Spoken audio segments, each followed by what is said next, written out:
Hello students, स्वागत है आपका हमारे चैनल वासु डिजी क्लासेस में। तो आज हम पढ़ने जा रहे हैं इलेक्ट्रॉनिक विन्यास, जिसे इंग्लिश में कहते हैं इलेक्ट्रॉनिक कॉन्फ़िगरेशन। तो यहाँ हम सीखेंगे हाइड्रोजन से कैल्शियम तक इलेक्ट्रॉनिक विन्यास कैसे लिखते हैं। साथ ही हम देखेंगे इनकी परमाणु संरचना भी देख लेंगे, हाइड्रोजन से लेके कैल्शियम तक। तो चलिए शुरू करते हैं इलेक्ट्रॉनिक विन्यास। तो चलिए सबसे पहले हम देख लेते हैं इलेक्ट्रॉनिक विन्यास की परिभाषा क्या होती है। किसी परमाणु के विभिन्न कोषों और उपकोषों में इलेक्ट्रॉनों के व्यवस्थित वितरण को इलेक्ट्रॉनिक विन्यास कहते हैं। यानी कोषों में और उपकोषों में, ये कोष और उपकोष कहाँ होते हैं? जब हम परमाणु संरचना पढ़ते हैं तब हमें ये कोष और उपकोष मिलते हैं। इसके बारे में मैंने वीडियो अपलोड कर रखा है जिसमें आप परमाणु संरचना की बेसिक स्ट्रक्चर और एडवांस एटॉमिक स्ट्रक्चर देख सकते हैं। इसके बाद आपको कोष और उपकोष के बारे में पता लग जाएगा। तो इलेक्ट्रॉनों का कोषों और उपकोषों में वितरण करना ही क्या कहलाता है? इलेक्ट्रॉनिक विन्यास कहलाता है। इसे हम एक उदाहरण से समझ लेते हैं। तो चलिए हम यहाँ उदाहरण जो ले रहे हैं वो हमारा रहेगा एक होटल का उदाहरण। इस होटल में आपको दिख रहा होगा, ये होटल हमारा क्या है, 4 मंजिला है। तो ये हो गई हमारी पहली मंजिल, ये दूसरी, ये तीसरी, ये चौथी। यानी ये क्या हो गए, इसके n के वैल्यूज हो गए मान लीजिए। ठीक है, पहली, दूसरी, तीसरी, चौथी। पहली जो मंजिल है उसमें केवल 2 ही लोग रह सकते हैं। अधिकतम कितने लोग रह सकते हैं? 2 ही रह सकते हैं। दूसरी में अधिकतम 8 रह सकते हैं। अधिकतम 8 रह सकते हैं, भले ही वहां 4 हो 5 हो, उससे कोई दिक्कत नहीं, लेकिन अधिकतम कितने रह सकते हैं? 8। तीसरी जो होती है उसमें अधिकतम कितने रह सकते हैं? 18। चौथी जो होती है उसमें अधिकतम कितने रह सकते हैं? 32 लोग रह सकते हैं। ये क्या हो जाता है? व्यक्तियों का विन्यास हो जाता है किसी होटल में, जब उनको हम क्या कर रहे हैं? व्यवस्थित कर रहे हैं। तो ये हमारी क्या होगी? एक व्यवस्था। इसे ही हम क्या कह रहे हैं? विन्यास कह रहे हैं। ये विन्यास किसका होगा? व्यक्तियों का विन्यास। लेकिन जब हम इस तरह से इलेक्ट्रॉनों को व्यवस्थित करते हैं, कोष और उपकोष, कोष और उपकोष कहाँ होते हैं? नाभिक के चारों तरफ जो कोष होते हैं उनमें जब हम इलेक्ट्रॉनों को व्यवस्थित करते हैं तो उसे हम क्या कहते हैं? इलेक्ट्रॉनिक विन्यास कहते हैं। यहाँ हम व्यक्तियों को व्यवस्थित कर रहे हैं तो उसे हम क्या कह रहे हैं? व्यक्ति विन्यास होगा। और वहां हम किसे व्यवस्थित करेंगे? इलेक्ट्रॉनों को, तो वो क्या हो जाएगा? हमारा इलेक्ट्रॉनिक विन्यास हो जाएगा।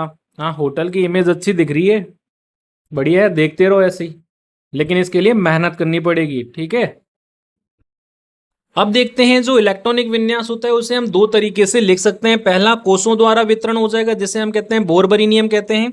इस विधि में इलेक्ट्रॉनों को KLMN या फिर इनकी जो वैल्यूज होते हैं 1 2 3, उनके द्वारा हम क्या करते हैं? प्रदर्शित कर सकते हैं। किनके द्वारा? इनके जो वैल्यूज होते हैं KLMN या फिर 1 2 3 4 कक्षाओं में विभाजित किया जाता है। किसी भी कोष में अधिकतम इलेक्ट्रॉनों की संख्या 2n² सूत्र द्वारा निकाली जाती है, जहां n क्या हो जाएगा? उपकोष की संख्या हो जाएगा। K कोष जो होता है उसके लिए n का वैल्यू कितना होता है? 1 होता है। तो फॉर्मूले में पुट करिए 1, तो आंसर क्या आ जाएगा? 2 आ जाएगा। इसीलिए इसी तरह L के लिए n का वैल्यू कितना होगा? 2, तो आंसर कितना आ जाएगा? 8। M के लिए इसी तरह वैल्यू कितना आ जाएगा? 18 आ जाएगा। और N में अधिकतम इलेक्ट्रॉन कितने भर सकते हैं? 32। K में अधिकतम 2, L में अधिकतम 8, M में अधिकतम 18 और N में अधिकतम 32 इलेक्ट्रॉन हम भर सकते हैं। दूसरा तरीका भी देख लेते हैं, उपकोषों द्वारा वितरण। यानी इलेक्ट्रॉनिक विन्यास का दूसरा तरीका कौन सा है? उपकोषों द्वारा वितरण। उपकोष कौन से होते हैं? SPDF। ये 9th 10th लेवल पे आपको नहीं करना है, ये 11th 12th के लिए है। तो केवल यहाँ पे इसका थोड़ा इंट्रोडक्शन दे रखा है। क्वांटम यांत्रिकी के अनुसार कोषों के भीतर उपकोष होते हैं। जैसे आपका घर होता है, घर के अंदर क्या होते हैं? रूम होते हैं। ऐसे ही जो कोष होता है, कोष के अंदर क्या रहते हैं? उपकोष होते हैं। उसमें कौन कौन से उपकोष होते हैं? SPDF। प्रत्येक उपकोष में इलेक्ट्रॉनों की अधिकतम संख्या क्या होती है? निश्चित होती है। S में अधिकतम कितने इलेक्ट्रॉन भर सकते हैं? 2।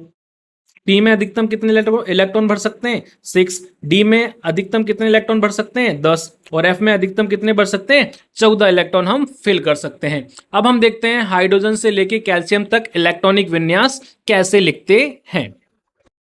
सबसे पहले हम इलेक्ट्रॉनिक विन्यास लिखते हैं हाइड्रोजन का। इसका एटॉमिक नंबर 1 होता है और यहाँ इसके पास हम लिखते हैं एटॉमिक मास। नीचे हम लिखेंगे एटॉमिक नंबर, ऊपर हमारा क्या हो जाएगा? Atomic mass. ध्यान रखना, इसमें नंबर ऑफ इलेक्ट्रॉन कितने होते हैं भाई? 1 इलेक्ट्रॉन होता है इसके अंदर। तो पहले कोष में हम क्या कर देंगे? 1 इलेक्ट्रॉन फिल कर देंगे। तो इसका इलेक्ट्रॉनिक विन्यास क्या हो जाएगा? यहाँ K के पास क्या लिख देंगे? 1। तो ये हो गया इसका इलेक्ट्रॉनिक विन्यास हो गया। अगर इसकी परमाणु संरचना लिखनी है तो ये 2nd number, 3rd number, 4th number कोष हटा दीजिए, केवल फर्स्ट कोष आपको रखना है। यानी जहां तक इलेक्ट्रॉन भरे जाते हैं वही कोष आप रखोगे तो वो बन जाएगी उनकी परमाणु संरचना। क्लियर है? अब चलते हैं जल्दी से हीलियम की साइड चलते हैं। हीलियम में इलेक्ट्रॉनिक विन्यास कैसे लिखेंगे, तो ये होता है हमारा हीलियम He, इसको लिखते हैं 2 एटॉमिक नंबर हो जाएगा और 4 क्या हो जाएगा, इसका एटॉमिक मास हो जाएगा। नंबर ऑफ इलेक्ट्रॉन कितने हो जाएंगे, 2 हो जाएंगे। तो जल्दी से फिल करिए इसको, 1 2 इलेक्ट्रॉन भर दिए, ठीक है। तो के में अधिकतम कितने भर सकते हैं, 2, तो हमें इलेक्ट्रॉन कितने बनने थे भाई, 2 बनने थे, तो हमने भर दिए। तो के पास हम कितने लिख देंगे, 2। तो ये हो जाएगा इसका इलेक्ट्रॉनिक विन्यास हो जाएगा। समझ में आ रहा है। अगर इसकी परमाणु संरचना लिखनी है तो ये केवल 2 इलेक्ट्रॉन जहां भरे हैं वही कोष रखिए, बाकी दूसरा तीसरा चौथा हटा दीजिए, तो वो हो जाएगी हीलियम की परमाणु संरचना, ठीक है। अब चलते हैं हम लिथियम के पास। तो लिथियम का इलेक्ट्रॉनिक विन्यास क्या होता है देखते हैं।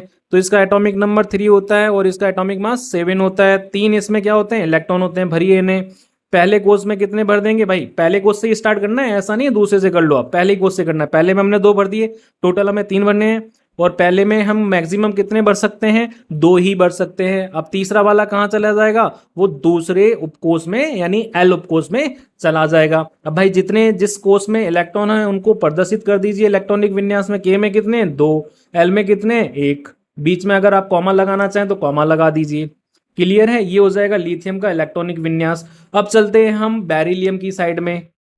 तो बेरिलियम का इलेक्ट्रॉनिक विन्यास क्या होगा, तो इसका क्या होता है आपका 4 एटॉमिक नंबर और एटॉमिक मास क्या हो जाएगा इसका 9 हो जाएगा। इलेक्ट्रॉन कितने फिल करने, 4। तो पहले कोष में कितने आ जाएंगे, 2, बाकी 2 कहाँ चले जाएंगे, सेकंड वाले कोष में चले जाएंगे। तो इसका इलेक्ट्रॉनिक विन्यास क्या हो जाएगा, यहाँ 2 इसमें और 2 एल में, बीच में कॉमा लगा दीजिए। तो ये हो जाएगा इसका इलेक्ट्रॉनिक विन्यास बेरिलियम का। चलिए अब चलते हैं हम बोरोन के पास। तो बोरोन का क्या होता है सिंबल बी, इसका एटॉमिक नंबर 5 हो जाएगा, एटॉमिक मास 11 हो जाएगा, इलेक्ट्रॉन कितने हो जाएंगे 5। तो फिर करिए, पहले में हम कितने लिख देंगे 2, तीसरे में कितने आ जाएंगे भाई 3 इलेक्ट्रॉन आ जाएंगे तीसरे में, ठीक है। टोटल कितने बनने हैं हमें 5, तो भर दिए भाई। पहले कोष में कितने हैं 2 इलेक्ट्रॉन, दूसरे में कितने हैं 3 इलेक्ट्रॉन, बीच में कॉमन लगा दीजिए। तो ये हो जाएगा इसका इलेक्ट्रॉनिक विन्यास। अब चलते हैं हम कार्बन के पास में। तो कार्बन के लिए क्या करते हैं हम, सिंबल क्या लिखते हैं सी। ये हो जाएगा इसका एटॉमिक नंबर 6, ये हो जाएगा इसका एटॉमिक मास, और इसमें इलेक्ट्रॉन कितने हो जाएंगे 6 हो जाएंगे। तो यहाँ क्या हो जाएगा 2 इलेक्ट्रॉन यहाँ भर दिए, बाकी 4 कहाँ आ जाएंगे दूसरे कोष के अंदर हम भर देंगे। तो ये हो जाएगा इसका इलेक्ट्रॉनिक विन्यास, ठीक है। तीसरा और चौथा कोष हटा दीजिए, बस जहां तक इलेक्ट्रॉन भरे हैं वहीं तक लिखेंगे। आप कोष बनाएंगे तो वो हो जाएगी उसकी परमाणु संरचना हो जाएगी, ठीक है। अब यहाँ हम क्या लिख देते हैं इनके, के एल एम में कितने हैं वो लिख देते हैं। तो के में कितने हैं 2, एल में कितने हैं 4। ये हो जाएगा इसका इलेक्ट्रॉनिक विन्यास, बीच में आप कॉमा लगा दीजिए, ठीक है।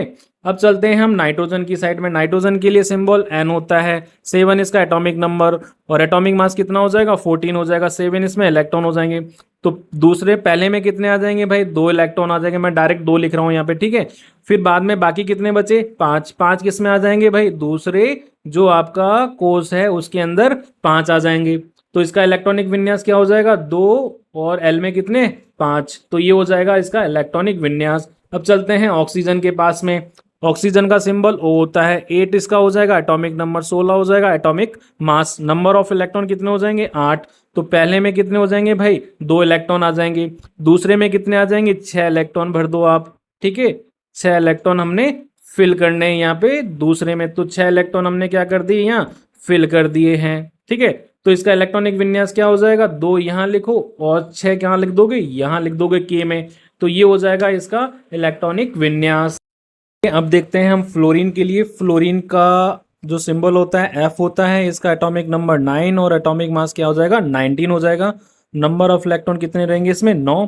तो पहला जो कोष रहेगा उसमें 2 इलेक्ट्रॉन मैं डायरेक्ट लिख रहा हूँ, लेकिन आपको एक एक करके लिखना है, ठीक है। जो दूसरा कोष रहेगा उसमें कितने आ जाएंगे 7 इलेक्ट्रॉन आ जाएंगे। तो 7 इलेक्ट्रॉन मैं इस तरह से भर देता हूँ, 4 5 6 और 7 इलेक्ट्रॉन। तो ये हो जाएगा इसका इलेक्ट्रॉनिक विन्यास। पहले कोष में 2 आ गए, पहले कोष में कितने आ जाएंगे 2, दूसरे में कितने आ जाएंगे 7, और ये हो जाएगा इसका इलेक्ट्रॉनिक विन्यास हो जाएगा। अब चलते हैं नियोन के पास में।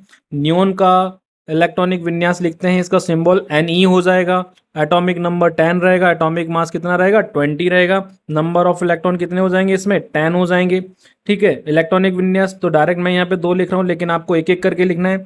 बाकी 6 कहाँ आ जाएंगे वो इसमें आ जाएंगे, सॉरी 8 बाकी किस में आ जाएंगे वो दूसरे कोष के अंदर आ जाएंगे और दूसरे कोष में हम अधिकतम कितने भर सकते हैं, 8 इलेक्ट्रॉन भर सकते हैं। तो ये हमने 8 इलेक्ट्रॉन भर दिए हैं। तो इसका क्या हो जाएगा इलेक्ट्रॉनिक कन्फिग्रेशन 2 8। के में कितने आ जाएंगे 2, एल में कितने आ जाएंगे भाई 8 इलेक्ट्रॉन आ जाएंगे।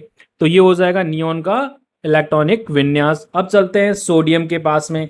तो सोडियम के लिए इसका सिंबल कितना होता है, Na होता है। सोडियम का जो सिंबल Na होता है, एटॉमिक नंबर 11 हो जाएगा, एटॉमिक मास कितना हो जाएगा 23 यानी 23 हो जाएगा, और इसमें इलेक्ट्रॉन कितने हो जाएंगे 11 हो जाएंगे। तो पहले कोष में जो 2 इलेक्ट्रॉन आते हैं 2 हमने भर दिए, बाकी अब कितने बचे हैं इसके अंदर 9 इलेक्ट्रॉन। तो 8 इसमें आ जाएंगे, मैं डायरेक्ट लिख दे रहा हूं ठीक है ना, लेकिन आपको एक एक करके लिखना है ठीक है। बाकी अब कितना बचा 1 इलेक्ट्रॉन, वो कहाँ चला जाएगा तीसरे उपकोष में। तीसरे में क्यों गया, क्योंकि जो दूसरा उपकोष है दूसरा जो कोष है उसकी मैक्सिमम कैपेसिटी कितनी है 8 इलेक्ट्रॉन, तो उसके 8 इलेक्ट्रॉन भर दिए। अब हम कौन सा कोष यूज करेंगे, तीसरा कोष यूज करेंगे। तो ये हो जाएंगे 11 इलेक्ट्रॉन। तो इसको हम कैसे लिखेंगे इलेक्ट्रॉनिक विन्यास में, 2 इसमें आ गए भाई, 8 इसमें आ जाएंगे एल में, और एक कहाँ चला जाएगा एम के अंदर चला जाएगा। तो क्लियर है ओके। अब चलते हैं मैग्नीशियम के पास में। तो मैग्नीशियम का इलेक्ट्रॉनिक विन्यास क्या होता है देखते हैं। तो इसका जो सिंबल होता है वो Mg होता है, एटॉमिक नंबर 12 हो जाएगा, एटॉमिक मास 24 हो जाएगा, इलेक्ट्रॉन कितने हो जाएंगे 12 हो जाएंगे। 2 इलेक्ट्रॉन यहाँ भर देंगे, 8 यहाँ भर देंगे, 10 ये हो गए। बाकी 2 कहाँ चले जाएंगे, वो यहाँ दूसरे कोष के अंदर चले जाएंगे ठीक है। तो इसको हम कैसे लिख देंगे विन्यास में 2 8 2। तो ये हो जाएगा हमारा इलेक्ट्रॉनिक विन्यास। बीच में आप कॉमा लगा दीजिए भले लगा रहे हो तो। अब चलते हैं जल्दी से एल्यूमिनियम। एल्यूमिनियम का क्या हो जाएगा Al13, इसका क्या हो जाएगा एटॉमिक नंबर, एटॉमिक मास क्या हो जाएगा 27 हो जाएगा। 13 इसमें इलेक्ट्रॉन आ जाएंगे, इनको 2 मैंने यहाँ भर दिए, 8 यहाँ, 10 ये हो गए। बाकी 3 कहाँ जाएंगे, वो तीसरे कोष के अंदर आ जाएंगे ठीक है। तो इसका इलेक्ट्रॉनिक विन्यास क्या हो जाएगा 2 8 3 ठीक है, हो गया ना 13 टोटल ओके। अब चलते हैं हम सिलिकॉन में। सिलिकॉन का सिंबल क्या हो जाएगा आपका, सिलिकॉन का सिंबल हो जाएगा Si।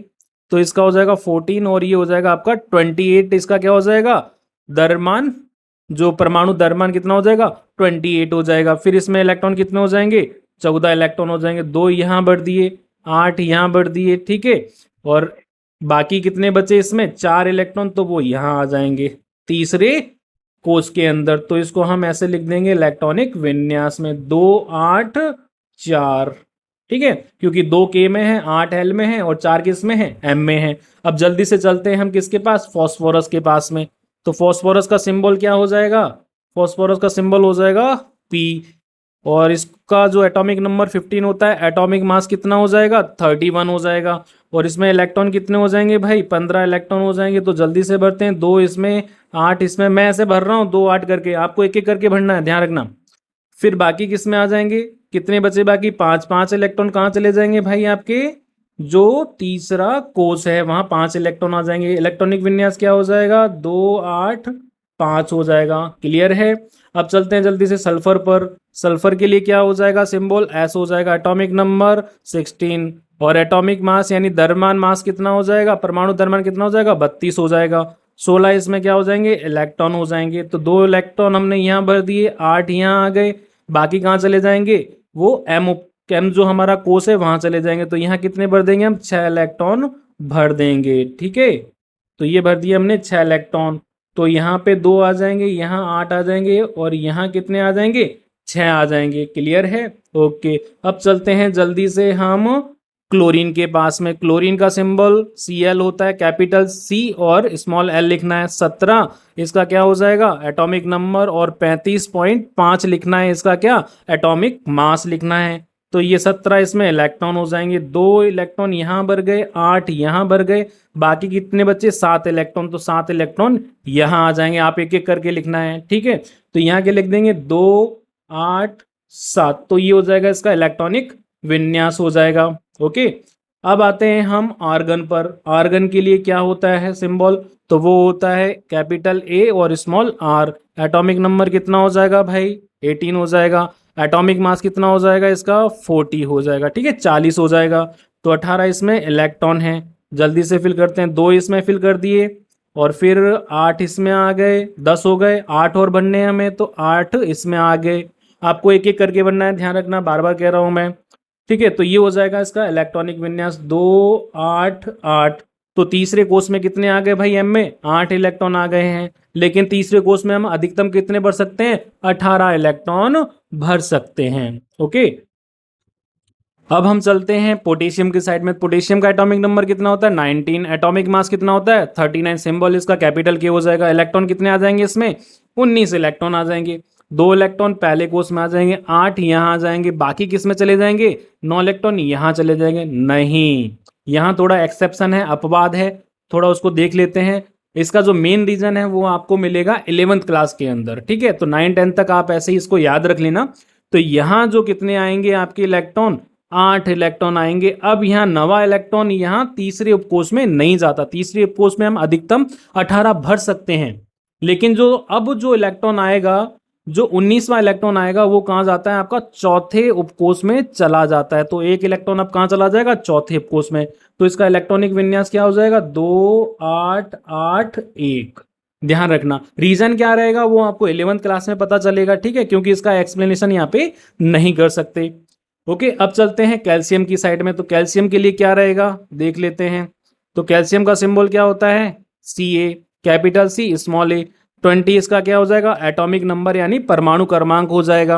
और फिर इसका परमाणु द्रव्यमान कितना हो जाएगा, 40। 20 इसमें क्या हो जाएंगे, इलेक्ट्रॉन हो जाएंगे। ठीक है, 2 इलेक्ट्रॉन यहाँ आ जाएंगे, 8 इलेक्ट्रॉन यहाँ आ जाएंगे दूसरे कोष के अंदर, और तीसरे में भी कितने आ जाएंगे, 8 आ जाएंगे। ठीक है, अब बाकी जो इलेक्ट्रॉन बचे हैं वो कहाँ जाएंगे, चौथे उपकोष में चले जाएंगे। तो कैल्शियम में भी ऐसा ही होता है, जो आने वाले लास्ट के 2 इलेक्ट्रॉन होते हैं 19वें और 20वें, वो भी कहाँ चले जाते हैं, आपके चौथा जो आपका कोष है उसमें चले जाएंगे। तो इलेक्ट्रॉनिक विन्यास क्या हो जाएगा, 2 8 8 2। तो पोटेशियम और कैल्शियम का एक अलग केस मिलता है, तो इसके बारे में आप 11th क्लास में पता चलेगा। तो ये होता है हमारा इलेक्ट्रॉनिक विन्यास, जिसे हम कहते हैं कोषों द्वारा वितरण, या कहते हैं बोहर बरी नियम। इसे क्या कहते हैं, बोहर, वहां पहले जो लिखा था वहां पे बोल्ड लिखा था केवल, तो इसको बोहर कर लेना। ठीक है, तो इसको क्या कर लोगे, बोहर बरी नियम। ठीक है, वहां केवल बो और र लिखा था, तो ह और लिख लेना, बोहर बरी नियम हो जाएगा। अगर आपको यह वीडियो अच्छा लगा हो तो प्लीज इसे लाइक शेयर सब्सक्राइब जरूर करिए। Thank you for watching this video.